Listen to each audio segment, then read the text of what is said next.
इस कैदी की गर्दन अब कटने ही वाली थी। जेल के सिपाही उसकी गर्दन से कॉलर काटकर उसे फांसी वाले यंत्र तक ले जाते हैं। सबको हैरानी होती है कि इतने बड़े वक्त पर भी माइक का चेहरा बिल्कुल सीधा है। उसकी अजीब हरकतों को देखकर जॉन को कुछ गलत लगता है। उसे याद आता है माइक के घर से मिले इंसानी चेहरे के नकली मास्क और उसके दिल में बेचैनी भर जाती है। वो तुरंत आगे बढ़कर फांसी रोकने की कोशिश करता है। कल के अदालत के मंजर पर लौटते हैं। मैरी जो लगातार अपनी उंगली से गाल पर थपथपा रही थी, असल में वो माइक को मोर्स कोड भेज रही थी, और जो आदमी खाली नजर से देख रहा था असल में अपनी आंखों की झपकी से मैरी को जवाब दे रहा था। मैरी तुरंत पेन निकालकर माइक का संदेश लिखने लगती है। जज माइक को मौत की सजा सुना देता है। जनता खुश हो जाती है, पर उस वक्त मैरी के चेहरे पर एक अजीब सी मुस्कान आ जाती है। लेकिन माइक बिल्कुल शांत रहता है, क्योंकि उसने और मैरी ने पहले से ही भागने की योजना बना रखी होती है। मैरी माइक के दिए गए निशान पर चलती है और 3rd स्ट्रीट पर तीसरी ईंट दबाती है। दीवार पत्थर के दरवाजे में बदलकर खुल जाती है। अंदर माइक की स्पोर्ट्स कार छुपी होती है। मैरी कार चलाकर 37 किलोमीटर दूर पहाड़ के रास्ते तक जाती है। वहाँ एक गुप्त दरवाजा खुलता है जो माइक का रहस्य केंद्र होता है। कोड डालते ही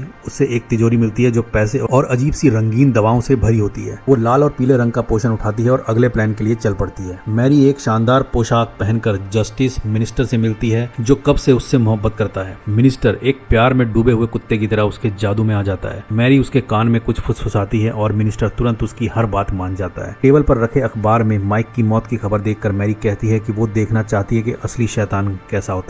मिनिस्टर पहले हिचकिचाता है, पर फिर तैयार हो जाता है और कहता है कि वो साथ चलेगा। उस रात वो दोनों जेल जाते हैं और जॉन जेलर को मना लेता है कि इंटरोगेशन के बहाने माइक से मिलने देते हैं। तीनों को अंदर ले जाया जाता है। 30 मिनट बाद जॉन बाहर आता है और ठंडे चेहरे से कहता है कि माइक ने कोई जवाब नहीं दिया। जेलर कहता है माइक तो हमेशा से ही ऐसा है, चुपचाप रहने वाला। दरवाजा बंद होते ही मैरी एक पोशन मिनिस्टर को लगा देती है, जिससे वो बेहोश हो जाता है। फिर वो अपने हेयर से पिन निकालकर हथकड़ी खोलती है। जब मिनिस्टर बेहोश पड़ा होता है, मैरी अपना तैयार किया हुआ मास्क निकालती है और मिनिस्टर का चेहरा माइक के चेहरे से बदल देती है। फिर वो माइक को लेकर रूम से बाहर आ जाती है। माइक तुरंत मिनिस्टर के दफ्तर में घुसकर छुपाया पैसा ढूंढता है। जैसे ही वो निकलने लगता है, मिनिस्टर की सेक्रेटरी को इंस्पेक्टर का कॉल आता है कि मिनिस्टर को माइक ने बदल दिया है, उसे तुरंत रोको। पर सेक्रेटरी उसे फ्रॉड समझकर फोन काट देती है। माइक जो सब सुन लेता है, तुरंत वहां से भाग जाता है। पुलिस उसे पकड़ने आती है, पर वो बाहर निकलकर मैरी की कार में बैठता है और सफलतापूर्वक भाग जाता है।